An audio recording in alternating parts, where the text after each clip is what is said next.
होश में तो है, ये क्या कह रहा है? ऋषभ, सही कह रहा हूँ। देव, तू अच्छे से जानता है कि कबीर मेरे लिए क्या है। उसके जाने के बाद फिर कभी मेरा मन नहीं हुआ और ना ही हिम्मत हुई। ऋषभ, तू मुझे आगे बढ़ने के लिए कह रहा है पर खुद आगे नहीं बढ़ना चाहता। अब तू खुद ही सोच ले कि तुझे मेरी शर्त मंजूर है या नहीं। अगर तुझे मेरी शर्त मंजूर है तो मैं नहीं जाऊंगा, और अगर नहीं है तो मेरे जाने का फैसला सही है। कहते हुए ऋषभ कैबिन की ओर बढ़ा। उसे जाते देख देव मायूस सा बोला, मुझसे नहीं होगा ऋषभ, सच में बहुत मुश्किल है। ऋषभ ने पीछे मुड़कर देखा, तो मुझसे भी नहीं होगा, मेरे लिए भी बहुत बहुत मुश्किल है। मंजीत, तारा और माँ को समझ ही नहीं आ रहा था कि आखिर इन दोनों में बातें क्या हो रही हैं। ऋषभ दोबारा आगे बढ़ा और जैसे ही कैबिन के पास पहुंचा तो पीछे से देव हड़बड़ाकर बोला, ठीक है, मैं कोशिश करूंगा। ऋषभ ने उसकी बात सुनी तो एक पल को खामोश सा खड़ा उसे देखता रहा, फिर मुस्कुरा उठा, ठीक है, मैं भी कोशिश करके देखता हूँ। वह वापस देव के पास लौट आया। वह जैसे ही देव से गले मिलने को हुआ कि देव रूठ कर पीछे हट गया। देव, तूने यह अच्छा नहीं किया, और तुझे बताया किसने इस बारे में? ऋषभ, बात किसने बताई है यह जरूरी नहीं, बस जो मैंने कहा वह सही है। देव, फिर शुरू हो गई तेरी रावणगिरी। दोनों दोस्त बाकी तीनों लोगों के पास आए। माँ, क्या हुआ? तू अब कैसे लौट के आ गया? मंजीत, हाँ, तूने अपना प्लान तो बदल लिया है ना? ऋषभ, मेरे देव के बीच एक सौदा तय हुआ है, पहले उसे अपना अतीत भूलना होगा, फिर मैं आगे बढ़ूंगा। मंजीत, लेकिन देव तो जिंदगी में आगे बढ़ रहा है ना, मौली भाभी से शादी कर रहा है ये। ऋषभ, हाँ, बढ़ रहा है, पर एक चीज और बाकी है। देव नाराज सा उसे देख रहा था। मौके का फायदा उठाना तो कोई तुझसे सीखे। ऋषभ, चलो इससे पहले मेरा दिमाग घूम जाए और मैं सीनियर्स के पास जाऊं, उससे पहले हम यहाँ से चलते हैं। सभी अब मुस्कुराते हुए वापस कॉरिडोर की तरफ बढ़े। आगे देव, माँ, उनके पीछे मंजीत, ऋषभ और सबसे पीछे तारा चल रहे थे।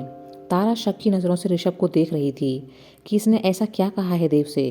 कहीं मेरे कबीर को भूल जाने के लिए तो नहीं कहा? यह रावण जरूर चाहता है कि सभी लोग कबीर को भूल जाएं और यह सबका चहेता बन जाए। ऋषभ ने पीछे मुड़कर तारा को देखा तो पाया कि वह गुस्से से उसे ही देख रही थी। वह अब बहुत धीरे धीरे कदमों से चलने लगा। तारा कुछ ही देर में उसके बराबर आ गई। दोनों चुपचाप साथ चलने लगे। कुछ पलों के बाद ऋषभ बोला, क्या हुआ? अब मैंने क्या किया? तारा गुस्से में, यही तो समझ नहीं आ रहा कि तुम करना क्या चाहते हो। कहीं तुम मेरे कबीर की जगह तो नहीं आना चाहते? ऋषभ मुस्कुराया, मैं इतना बेवकूफ़ नहीं जो कबीर की जगह लेना चाहूँगा। अरे यार, बैठे बिठाए भला कौन ऐसी आफत मोल लेगा? तारा चौंकी, कौन सी आफत है इसमें? ऋषभ, अगर मैंने सभी की ज़िंदगी में कबीर की जगह ली तो फिर तुम्हारी ज़िंदगी में भी तो उसकी कमी पूरी करनी पड़ेगी ना। वह दुखी होने का नाटक करने लगा। और मेरे बस का नहीं है ऐसी लड़ाकू लड़की को जिंदगी भर अपने साथ झेलना। एक पल को तारा हैरानी से ऋषभ को देखती रही, फिर अगले ही पल उसने गुस्से से अपने पैर से सैंडल निकाला। अभी बताती हूँ तुम्हें। ऐसा करते देख ऋषभ जल्दी से आगे चल रहे देव मंजीत की तरफ बढ़ा। तारा ने जोर से अपना सैंडल ऋषभ की तरफ खींच कर मारा। ऋषभ जल्दी से एक और हट गया, लेकिन वह सीधा जाकर मंजीत की पीठ पर लगा। वह जोर से चिल्लाया, किसने मारा और क्यों मारा? तारा यह देखकर ऋषभ की ओर खा जाने वाली नजरों से देखने लगी। ऋषभ अब चुपचाप अपनी हंसी रोके खड़ा रहा। देव और माँ ने पीछे मुड़कर देखा। क्या हुआ? मंजीत, पता नहीं किसी गद्दार ने पीछे से वार किया है। ऋषभ, अरे तारा, यह क्या किया तुमने? अपने ही दोस्त को ऐसे सैंडल से मार रही हो। माना उसकी कोई इज्जत है नहीं, पर तुम्हें भी ऐसी हरकतें शोभा नहीं देती।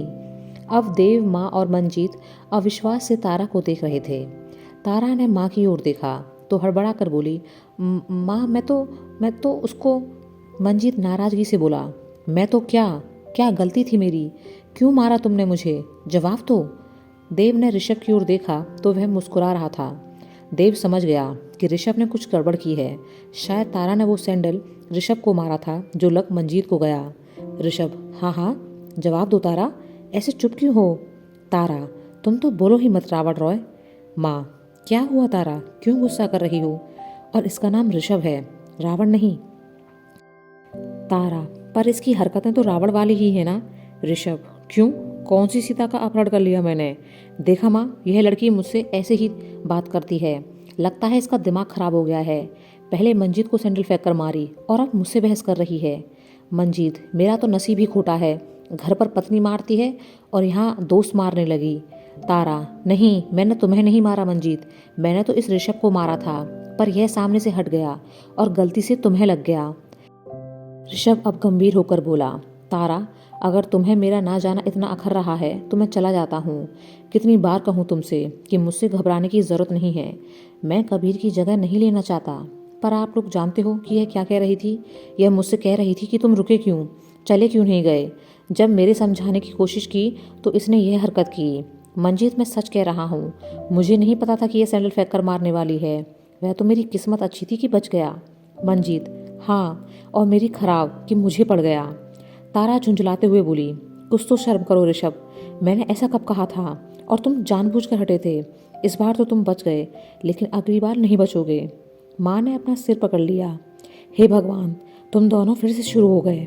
तारा, क्यों करती हो बेचारे को तंग, कम से कम अभी तो मत लड़ो। तारा, हाँ हाँ, मैं ही लड़ती हूँ इससे, मुझे किसी से बात ही नहीं करनी। कहते हुए वहाँ से जाने लगी कि ऋषभ ने उसे पुकारा, तारा रुको तो। तारा ने ऋषभ की ओर गुस्से से देखा। क्या है, जल्दी बोलो, और अभी माफ़ी मांगने की ज़रूरत नहीं है, क्योंकि मैं माफ़ नहीं करने वाली। तुम मेरा दिमाग पहले ही ख़राब कर चुके हो। ऋषभ, लेकिन तुमसे किसने कहा कि मैं माफ़ी मांगना चाहता हूँ। मैं तो यह कह रहा था कि एक सैंडल पहनकर ही बाहर जाओगी क्या, अपना दूसरा तो लेकर जाओ। कहते हुए उसने तारा का गिरा हुआ सैंडल फर्श से उठाकर उसकी ओर बढ़ा, शरारती तरीके से मुस्कुरा दिया।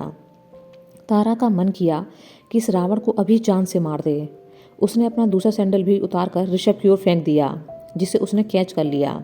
ऋषभ, पागल हो गई हो क्या, दुश्मन गोलियां बरसाते हैं, यह तो पता था, पर तुम तो सीधे इन्हें ही बरसा रही हो। तारा, हाँ, क्योंकि तुम इसी के लायक हो। माँ, ऋषभ क्यों गुस्सा दिला रहा है उसे। तारा अब गुस्से से बाहर ग्राउंड की ओर चली गई। देव, माँ, आप ऋषभ का इतना साथ नहीं दिया करो, यह पूरा नौटंकी है। जरूर इसने कुछ शरारत की होगी, तभी तो तारा ने इसे मारा।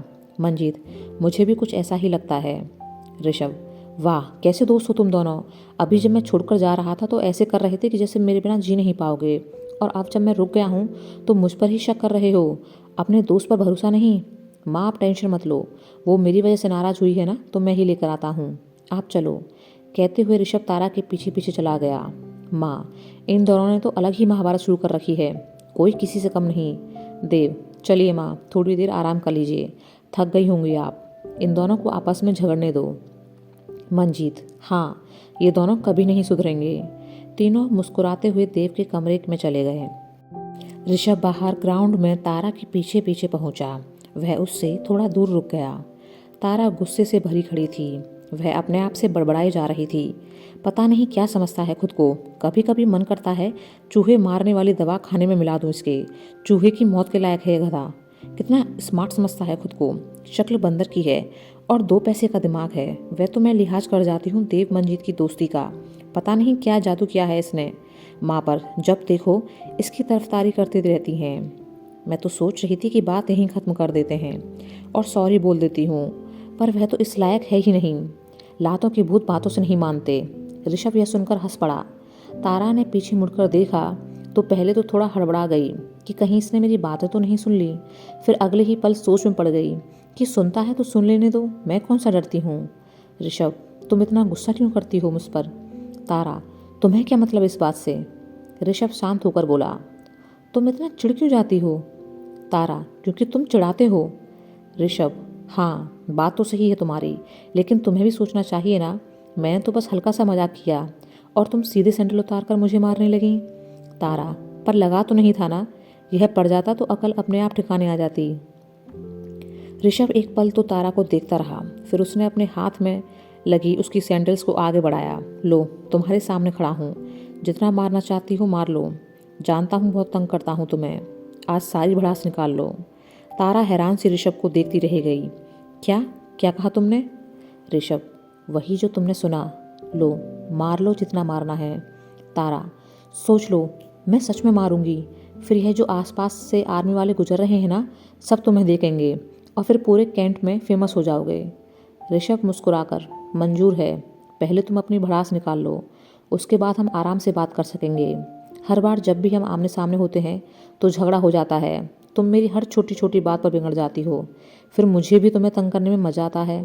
अगर तुम इतना रिएक्ट नहीं करोगी तो मैं तंग क्यों करूँगा। तारा अब एक और बैठ गई। ऋषभ, क्या हुआ।